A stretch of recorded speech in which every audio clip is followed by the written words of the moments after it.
Do you find it difficult to disappoint other people? Do you find it difficult to say no to others? Or are you the kind of person who finds it a little difficult to manage expectations of other people in relationships?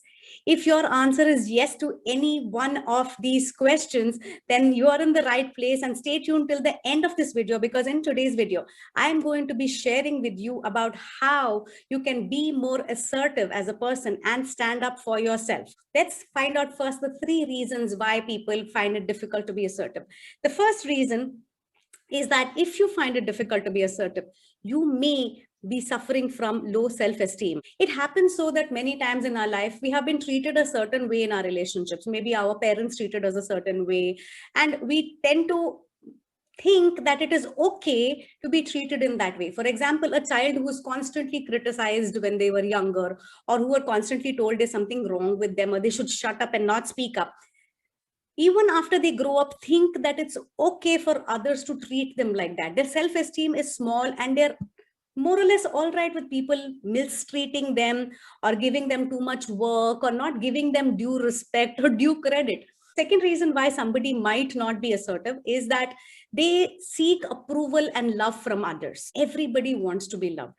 And sometimes there are these people in our life. Sometimes it's our spouse, sometimes it's a girlfriend or a boyfriend or a parent or a boss or somebody whose approval we really crave.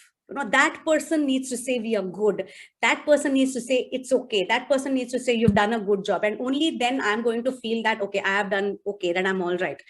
And when somebody like this person constantly puts you down, or constantly criticizes you, or gives you work and doesn't understand and doesn't stand by your decisions, doesn't ask you for your opinions, because you crave that person's approval and you crave that person's love, you might be finding it difficult to be assertive with that person. Third reason why you may be finding it difficult to be assertive is that you're afraid to stand up for yourself. There are people around us who sometimes are manipulative enough to hold on to control or power, or they have power. Like I recently asked a girl, I was talking to her, and she was like, Seema, I find it very difficult to be assertive with my boss because he holds so much power in his hand. I'm scared to say anything because I think he's not going to give me that promotion or he's going to put me down. And so I do everything he says. Right. So the third reason you may not be assertive is because you think the other person has a lot of power or a lot of control or is manipulative, and you're afraid to stand up against that person or say anything to that person. So you're not able to be assertive. The first step that you can imbibe as a person, or you can do to become more assertive, is to become aware of your own needs.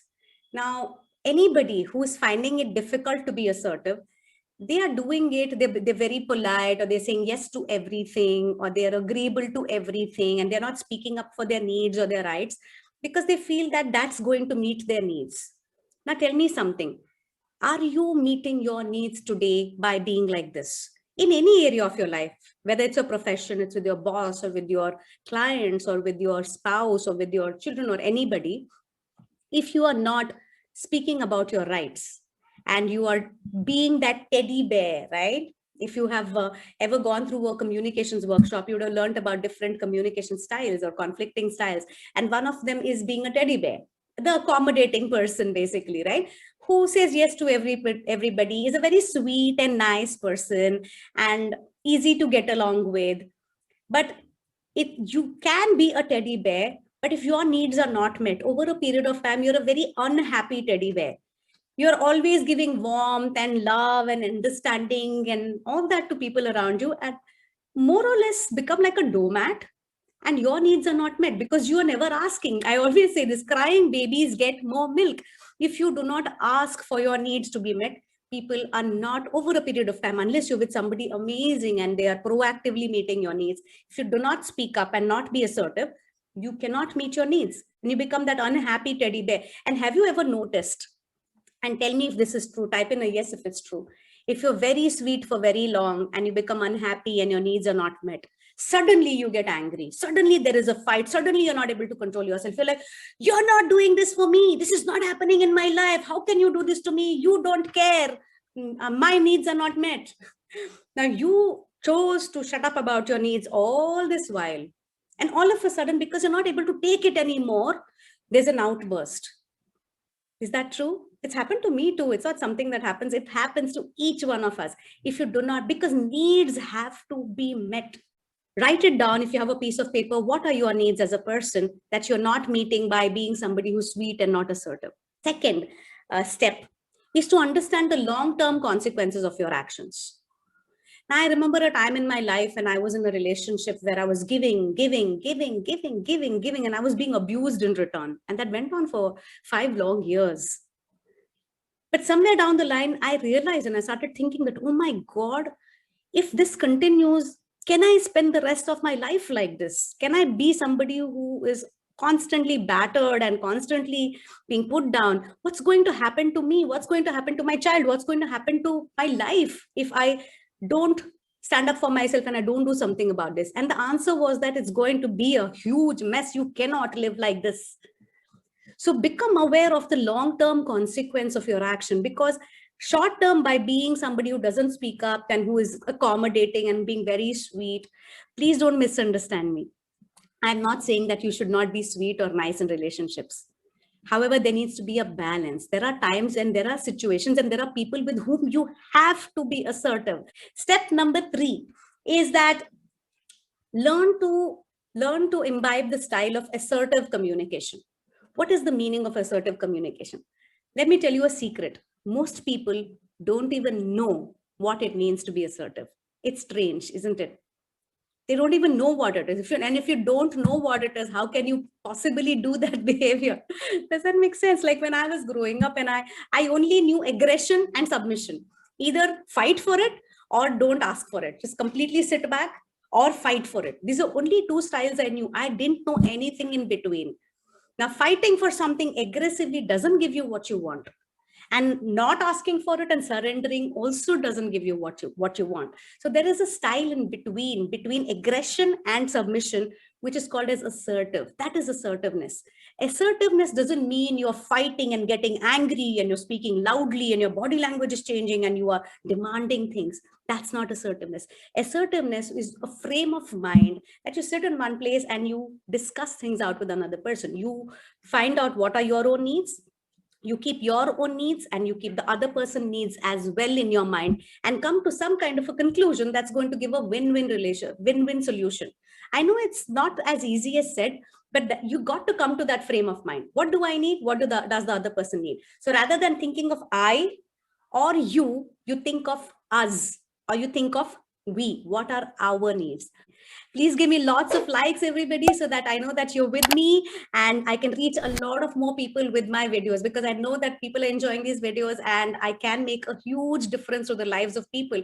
I'm on the mission of making a difference to 1 million lives, and you can help me by liking, by commenting, and by sharing my videos with more and more people. Right. Now we come to strategy number 4. Strategy number 4 is find somebody to model. What do I mean by that? Now, if you have never done something, it's difficult for you to do it. For example, somebody who is very serious will find it very difficult to be playful all of a sudden.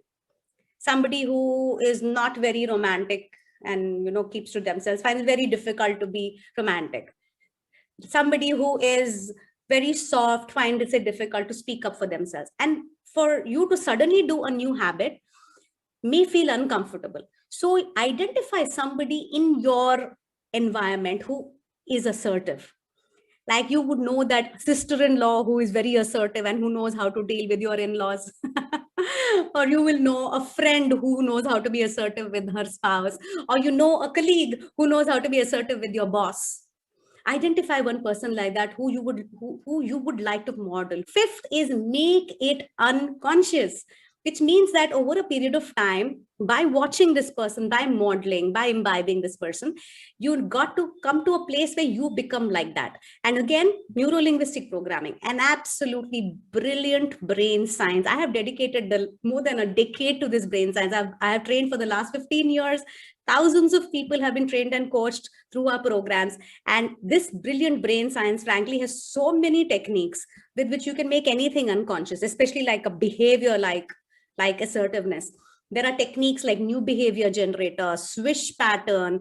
There are techniques like collapsing anchors, and so many more, which modeling excellence that you can use to imbibe new behavior. So if you're right now a soft person, you can learn to be an assertive person and make it unconscious, because when you make it unconscious and you reprogram yourself, it becomes easy for you to become that way.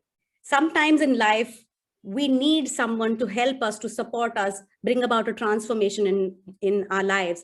I have had mentors and coaches who have helped me do that, and I would love to do that to you. So good news is that I am coming up with our next NLP practitioner certification workshop. This is a 10-day online workshop where I will be training you live online. It's an interactive where I'll be talking to you one-on-one as well. So I'm leaving a link at the bottom of this video. If you're somebody who is looking for a total transformation, a total reprogramming of your unconscious mind, and you're looking to become somebody who's powerful, who takes massive action and gets results in your life, click on this link, check out this program, and feel free to call us. I'm going to leave a number of my team as well. Thank you very much, everybody, for joining me. I'm going to be joining you all very soon with another video. Don't forget to check out my video on how to say no, how to manage rejections, how to become more confident. I'm going to leave all those links at the bottom in my YouTube channel, NLP Magic. Do subscribe to NLP Magic, because you will find all my videos in one single place. Thank you so much. And I'm going to see you all very soon again. Bye-bye, and have a wonderful day. Bye-bye.